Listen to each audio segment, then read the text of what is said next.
এই সমস্ত ফিরে আসা, না যেতে পারা, ভুলে যাওয়া, চিনতে না পারা, এড়িয়ে যাওয়া বা জড়িয়ে ধরাগুলো ধীরে ধীরে জাদুঘরে চলে যায়।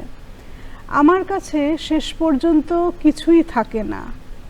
কোনো এক শীতের দুপুরে বাচ্চারা যখন বলে জাদুঘর জাদুঘর যাব, আর আমার এই চকচকে আকাশের মতো তীব্র ইচ্ছের রোদের মতো নিজেকে কোথাও বিলিয়ে দিতে ইচ্ছে করে, তখন আমিও বাচ্চাদের হাত ধরে চলে যাই জাদুঘরে।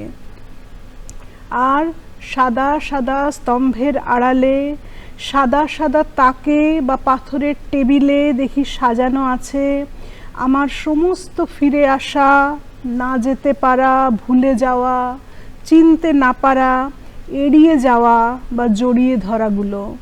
আমার শরীর থেকে বিচ্ছিন্ন এক একটি প্রত্যঙ্গ, আঙুল, কানের লতি, এমনকি খসে পড়া চুলের মতো বেদনা আর মায়া জাগায়, কিন্তু কিছুতেই তাদের পুরনো জায়গায় ফিরে আসে না।